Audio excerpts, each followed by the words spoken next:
Bem-vindos a mais um Expresso. Eu sou a Gil e no episódio de hoje, olha, eu vou confessar logo de cara, eu não sou fã de filmes de vampiro e lobisomens. Nunca fui. Só que não tem como ignorar que eles voltaram com tudo nesse ano. Estão nos cinemas, nas séries, nas redes sociais, nas vitrines de loja, em tudo. Então vamos entender o porquê desse revival dessas criaturas da noite, mesmo que eu esteja assistindo tudo isso com o pé atrás.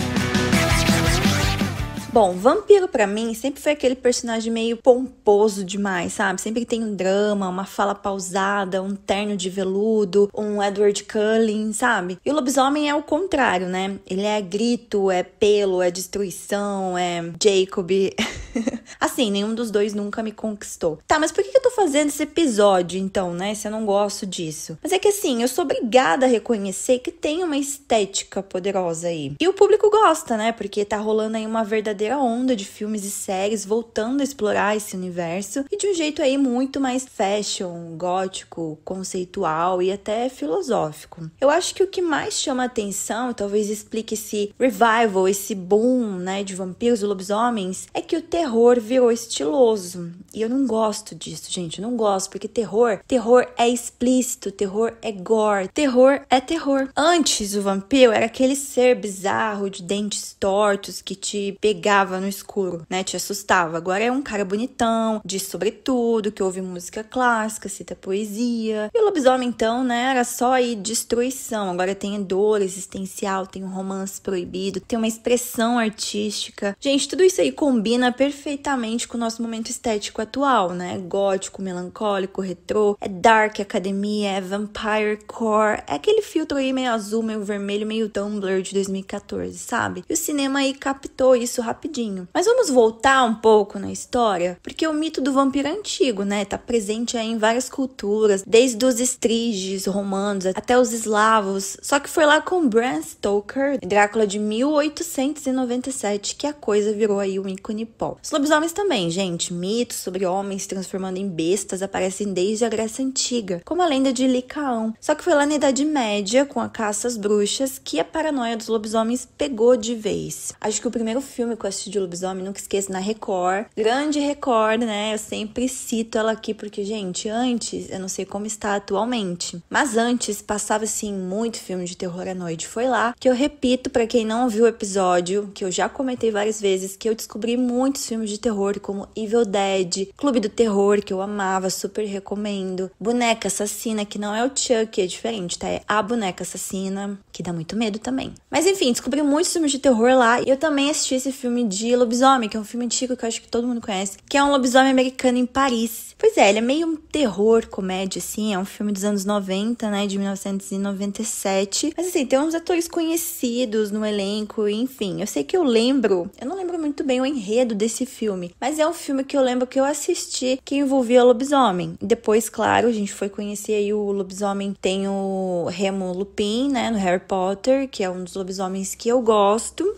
E claro, tem o nosso querido Jacob da saga Crepúsculo, né, acho que é o mais famoso aí da cultura pop. Mas bom, a gente começou então esse ano, né, com o filme Nosferatu, que é um remake aí do clássico de 1922, e olha só, a gente também teve recentemente o filme do Drácula. Ambos eu não assisti ainda, gente, eu devia ter assistido pra fazer esse episódio? Eu deveria. Mas como eu já falei, não é um tema que eu curto muito assistir, eu tento sempre estar por dentro de vários filmes, mas eu vou assistir, pode deixar que eu volto a comentar com vocês o que eu achei. Mas assim, eu comecei a assistir Nosferatu, tem o Nicholas Hoult, tem um elenco de peso aí, a estética é gótica, como todos sabem, foi inclusive até indicado ao Oscar, porque ele estreou em dezembro de 2024, mas chegou aqui pra gente em janeiro de 2025. Mas é um filme que falaram bem, tô curiosa pra ver. Tem o Bill Skarsgård, que sempre faz papéis aí diferentões, e acho que vale a pena. Vou continuar a assistir, acho que meia hora de filme, até então não me pegou ainda, mas pretendo continuar. E bom, mas vamos lá. Muita gente acha que o Drácula e Nosferatu são a mesma história, só que não é bem assim, não. Eles até já foram misturados por alguns cineastas aí ao longo dos anos, mas tem diferenças bem marcantes. Por exemplo, o jeito que cada um vê o vampirismo. Então, o Conde Drácula é aquele que hipnotiza as vítimas, sabe? Dependendo da adaptação, ele é até sedutor, tipo o Drácula do Bela Lugosi, em 1931. Parecia mais um galã de novela do que um monstro. Aí a gente tem o Conde Orlok, do Nosferatu, que é bom.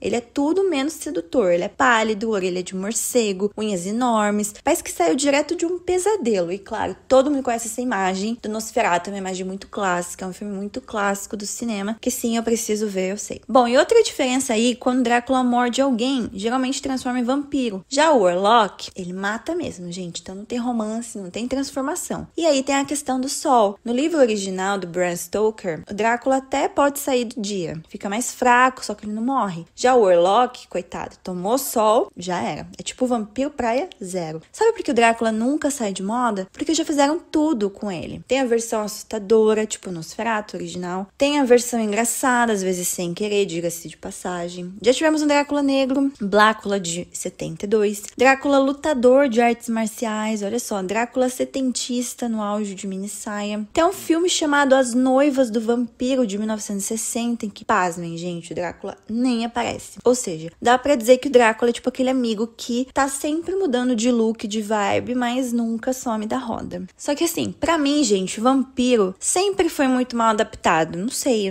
se é algo de Crepúsculo, que romantizamos o vampiro, ou os vampiros de Supernatural, que pra mim sempre foram os episódios mais chatos de todas as temporadas, porque eu não acho histórias de vampiro interessante. Então aí, o que fez eu falar desse tema hoje? Tirando o fato de que parece que 2025 é filme de vampiro, de lobisomem, desses monstros, né? Porque vai vir outro aí de lobisomem que quer adaptar, enfim. Recentemente eu assisti o filme que muitos já consideram como o melhor de 2025, que é o filme Pecadores. Só que assim, não me cancelem, gente. Eu dei nota 2,5 de 5 pela fotografia e trilha sonora, tá? Porque de resto, talvez também pela caracterização dos vampiros, que eu acho que aqui foram mais pro terror, entre aspas, né? Porque o filme de vampiro pra mim não dá medo e não é de terror. Mas enfim, eu gostei da caracterização deles aqui. Deu um ar mais de terror mesmo, né? E o filme, que acho difícil vocês não conhecerem esse filme, ele se passa em 1932, lá na região de Delta, no Mississippi. É estrelado pelo Michael B. Jordan, tá ótimo no papel, ele faz 2 vezes ele mesmo, né? Ele faz os irmãos gêmeos, que voltam na cidade natal para recomeçar a vida, só que acabam confrontados aí por uma força sobrenatural. Eu acho que esse filme teria muito mais potencial, na minha humilde opinião, ainda mais por tratar de blues, né? De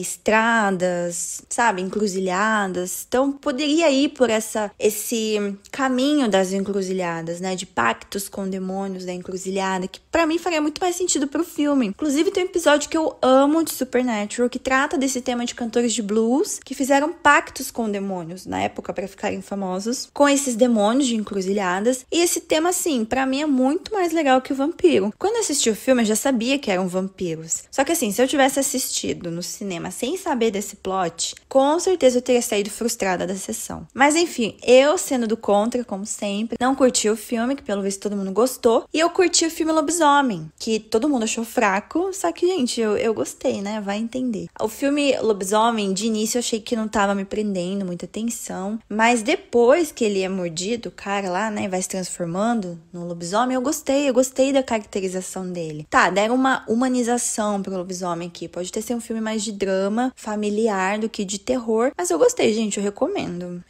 Lobisomem. Tá na Prime, se não me engano, ou acho que tá na Prime, mas eu vi aí no stream o que já chegou aí, né? E bom, se bater a saudade aí sobre o tema, né, de filmes de vampiros, de lobisomens, a gente pode assistir Anjos da Noite, tem vários filmes aí, né, dessa franquia, Crepúsculo, Entrevista com o Vampiro. Gente, tem filme de vampiro que mais tem. Talvez tenha um filme de vampiro que eu gosto muito, gente, que é Sombras da Noite, que é com o polêmico aí Johnny Depp, só que é do nosso querido diretor Tim Burton. Eu amo os filmes do Tim Burton, então esse pode ser um filme que eu gosto, que é de vampiro. É também não sei dizer, uma comédia. Não é um terror, sabe? Porque é baseado numa, se não me engano, é uma série de televisão antiga, Dark Shadows, ou um filme antigo. Mas eu gosto muito desse filme, Sombras da Noite. Eu recomendo pra vocês. Assistam, vale a pena. Mas e aí, você tá embarcando nessa moda de vampiros e lobisomens? Ou também assiste meio de lado igual eu? Me conta lá no Instagram, @salaprecisapodcast, que eu quero saber se eu tô sozinha nessa. Obrigada por ouvir até aqui esse episódio, e semana que vem a Laura volta com outro tema menos sanguinolento, tenho certeza. Até lá, pessoal, e cuidado com a lua cheia.